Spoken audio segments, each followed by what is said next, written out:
always talks about him.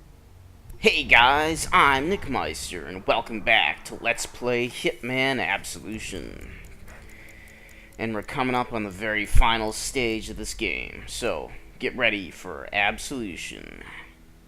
That's the name of the stage. I'm sorry. You're safe now. It's okay. My boy, forgive me, Lenny. My money. Your money? Hey, what the fuck are you doing? Come on. Stupid. Let's go. Don't throw away all that It's over. money? What the? What a waste. That's $10 million, guys. $10 million just flying away in the wind. Oh well. Dear 47, if you read this letter, I am most likely dead. You will have shot me for a traitor, and Travis will have won. Aw, man. Do not let him have the girl as well. Travis's division was conducting genetic experiments without the agency's knowledge, and Victoria was their crowning achievement. Why would they care whether or not he's doing genetic Give her experiments? the choice you never had. Protect Victoria and kill Benjamin Travis.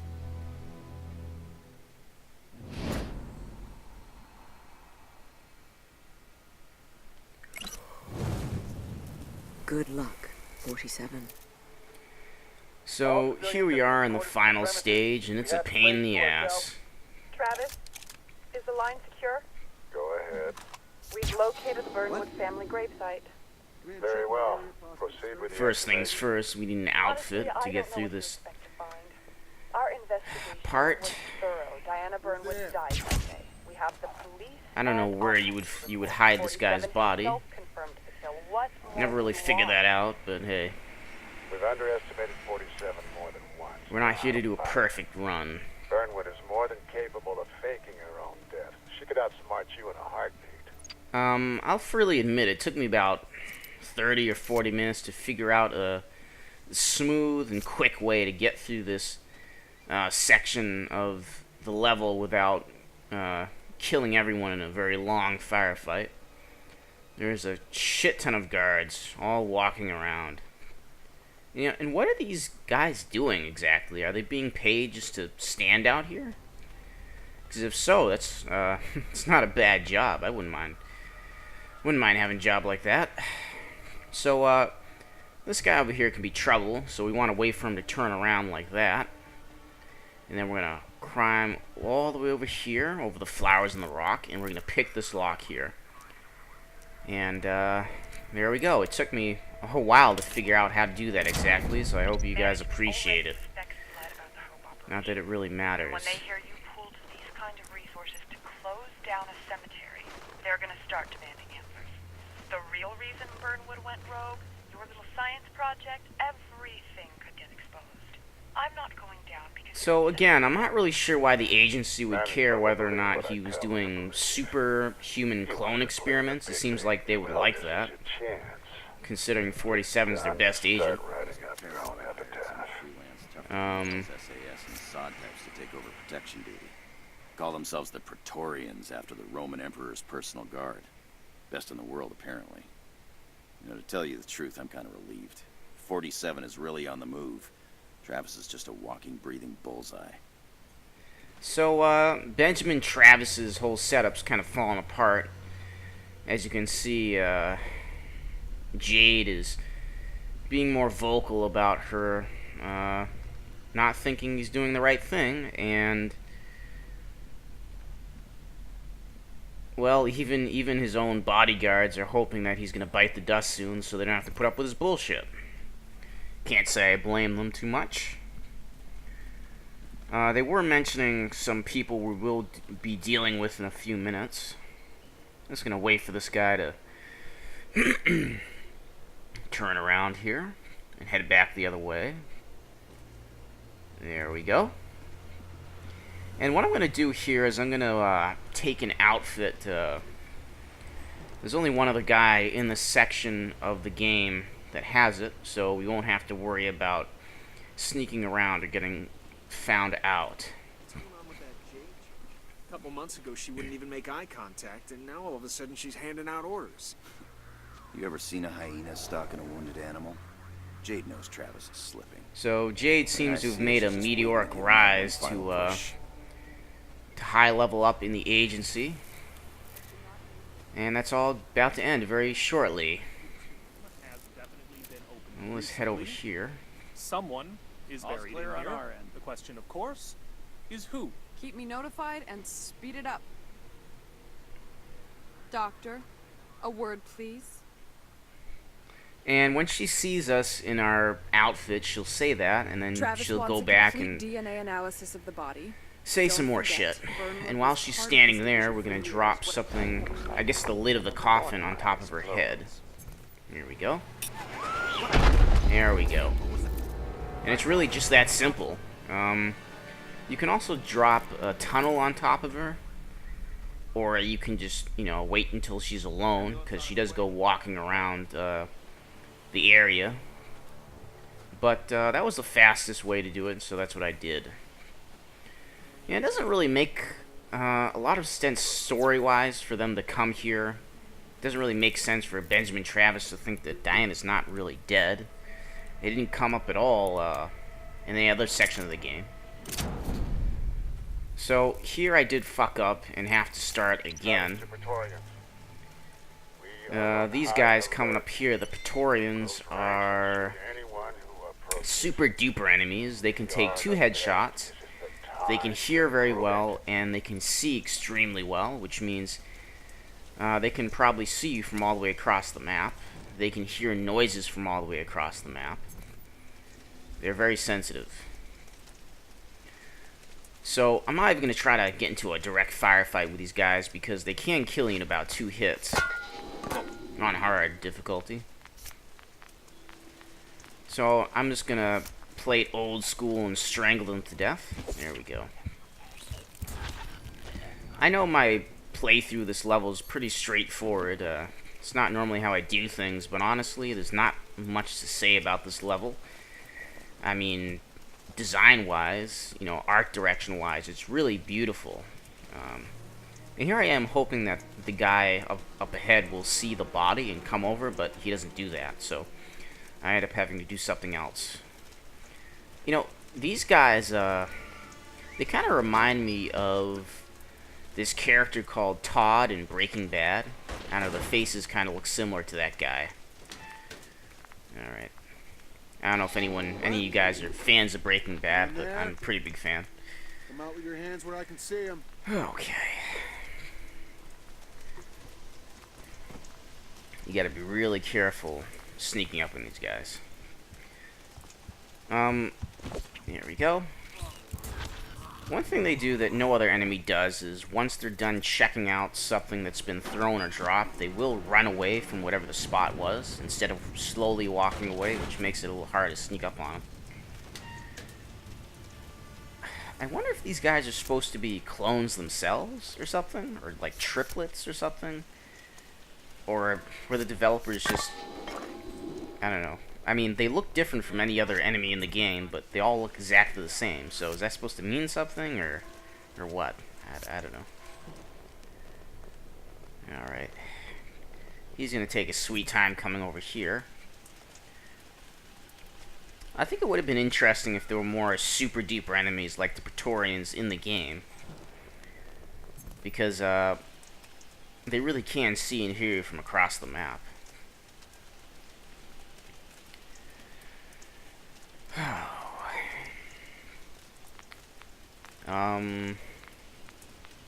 Now there he goes. And say goodnight. If you want extra points, you can hide his body in one of the, I don't know, the candle closets that are around here if you want, but who gives a shit, right? Alright, there's some evidence. Nice. And, these statues are destructible. This is the kind of stuff that, I would get really excited about back in 2006 and 2007. Back when dynamic destructible objects were a big thing. But honestly, a lot of this stuff ends up looking like, I don't know, styrofoam or something. The way it crumbles, the way it falls. But then again, I've never shot a statue into pieces, so maybe it really does look like that. And last things, the final thing to do is to blow up the door. And spoiler alert, we never actually get to personally kill Benjamin Travis. He just dies in a cutscene, which is going to come up soon. Kinda lame, I know. And you don't want to stand in front of the door, obviously.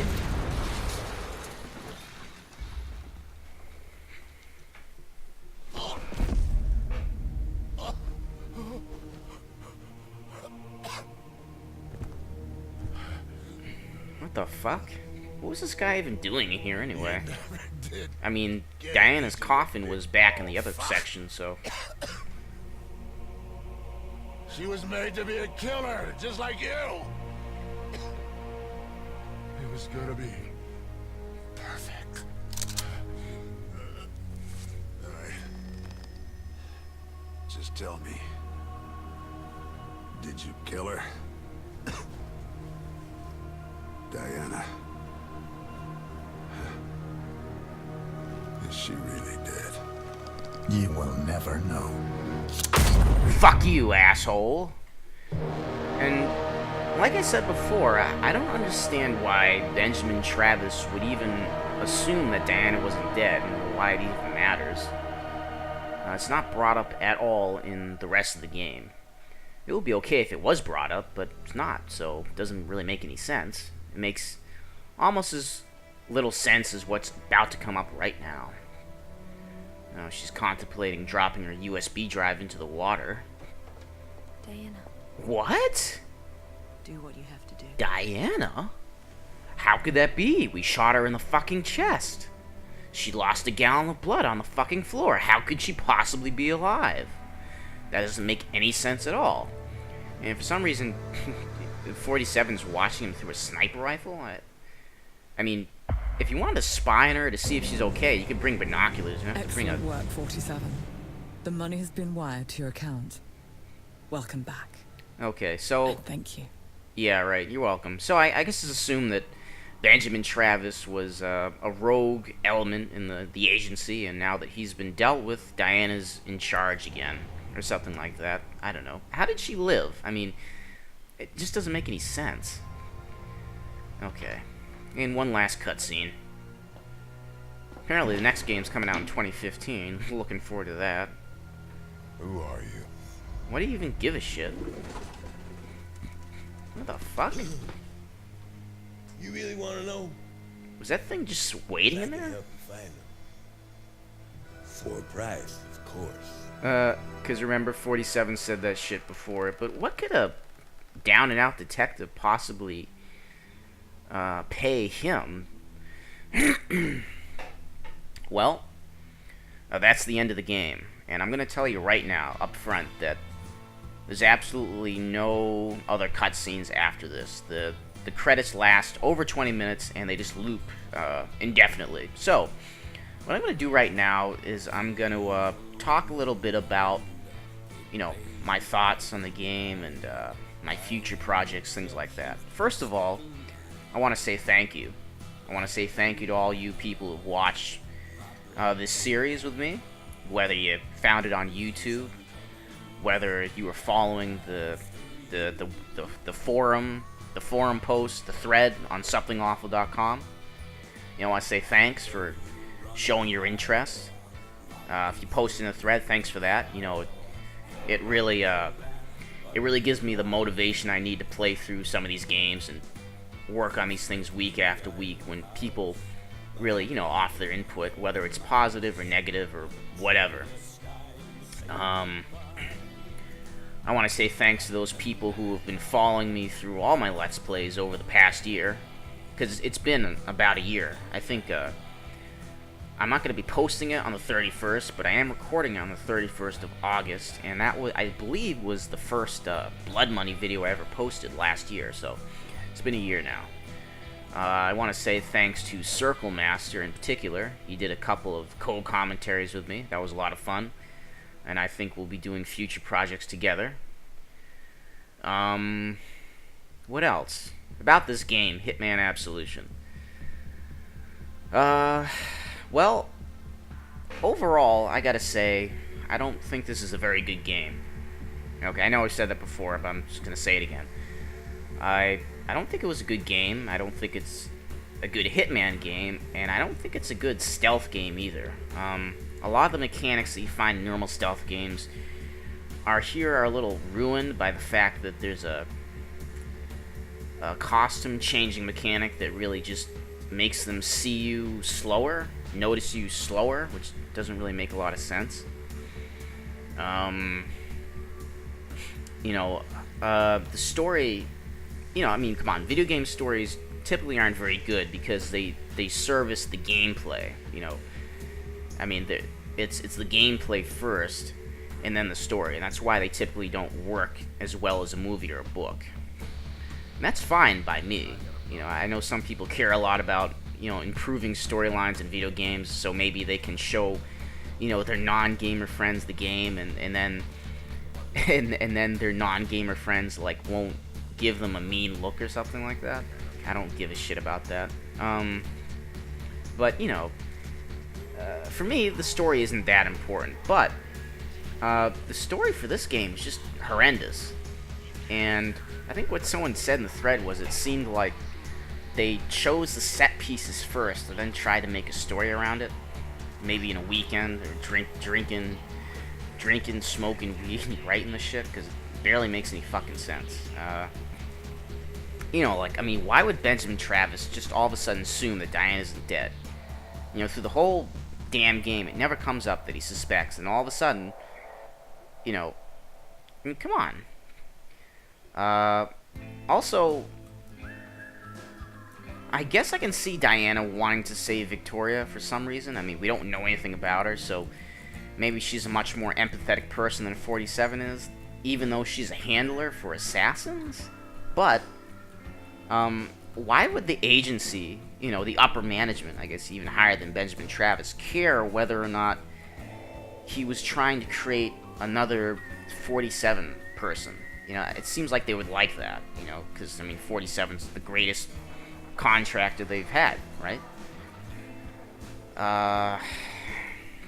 What else?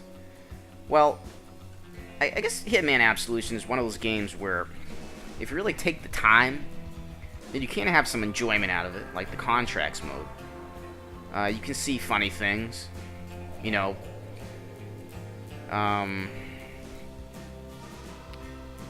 but it's not something I would have discovered if I hadn't done a Let's Play of it, I mean, unless I'm doing a Let's Play of a game, there's no way I'm going to spend I think I started this in May, so, yeah, roughly 3 months in a game, unless it's, something like Call of Duty where you can go online and play it.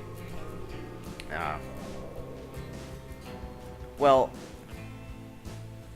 else? Right, I'll just go on to talk about future projects, because, alright, speaking of the future, supposedly the next Hitman game will come out in 2015. That's a very tentative date, because we don't know anything about it, but that's just what I saw. Right, so on to future projects. I know a lot of people have been asking me about doing other Hitman games. Let's see, I have Hitman 2 on my computer on Steam, and I have Hitman Contracts on my PS3. I want to do the PS3 version, but first I need to get a Hauppauge, video capture device. It's kind of expensive. Not really looking forward to dropping that kind of money on it, but then again, I've been buying a lot of games on Steam lately, so maybe if I just hold off on buying games for a month, I can use that money to buy a Hauppauge. So we'll see about that. As for Hitman 2, I've never actually finished it. It's a lot harder and more rougher than Blood Money, so it's definitely not going to be as comprehensive a playthrough as Blood Money was. Blood Money, I really knew that game inside and out almost. Hitman 2, I don't know it, and I'm not really interested in it because it's very hard. But I will do a playthrough of it. I think it'll be a lot of fun. and maybe contracts later on. But the game I've played a lot in the past year was Far Cry 3. I really like Far Cry 3. And I would like to do a playthrough of that. It's kind of a big project because it's a big game. But, you know, we'll see about that. I'm thinking Far Cry 3 and the Far Cry 3 Blood Dragon. That'll be a lot of fun. Might be teaming up with someone that I mentioned earlier for a playthrough, a let's play of something. Also, on the channel, I got a new segment called Look What I Got, which is really just a one-shot of different games I have, games I've just got, or games I haven't played yet. So look out for that. Gameplay videos and games I'm just playing. You know, I was thinking about doing a let's play of the DLC of Dishonored. If you guys have played that game, it's another stealth game, and the DLC focuses on one of the antagonists of the game, and it's pretty interesting. I only just played through them recently, so I'm kind of excited about that. Oh boy, I don't think I have anything else to say. Oh yeah, one last thing about Hitman Absolution, coming back to that. There were quite a few celebrities on the voice acting credit, which goes to show why so many video games nowadays are just so expensive. They spend so much money on things they don't really need to spend it on, especially when you get celebrity voice actors and they just, they call into the studio one Saturday in their pajamas and they spend an hour reading their lines, and they don't give a shit because they think they're too good for video games. And personally, I think it's a waste of time. Now, saying that, I think the voice acting was pretty good for all the main characters in this game. Voice acting for some of the flavor dialogue, some of the side characters could have been better, because some of the voice actors were clearly... Oh, here it comes right now. I'll put a timestamp in this so you guys will be able to just go right to that. 47 was David Bateson, of course. Dexter with Keith Carradine. I didn't know that. That's pretty cool. Powers Booth. I don't know who that is. Tracy Lords. I recognize the name. Shane Stevens. I don't know. Wade. Larry Cedar. Sanchez. Isaac Singleton.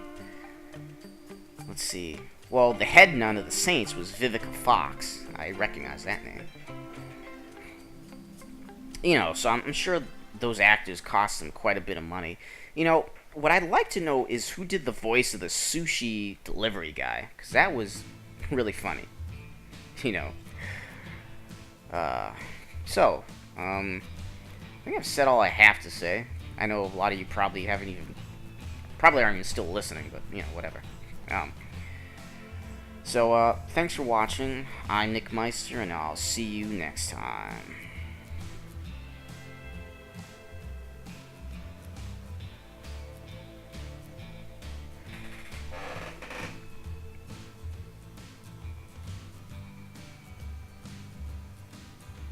Huh. You know, I can't remember actually seeing that many people's faces in this game. It's odd.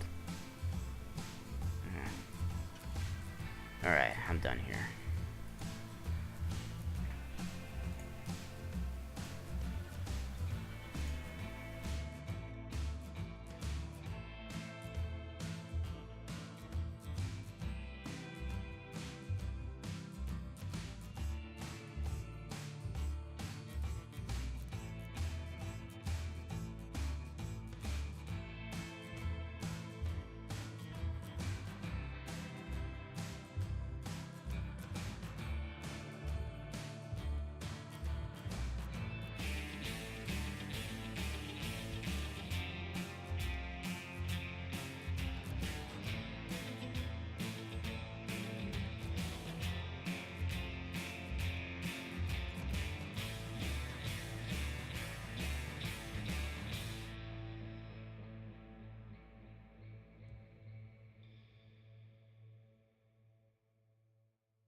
the line. Black bandana, my black bandana means I'm coming after you.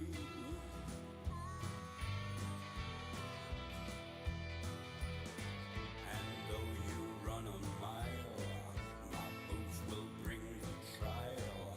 You're on the land, but here I am.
to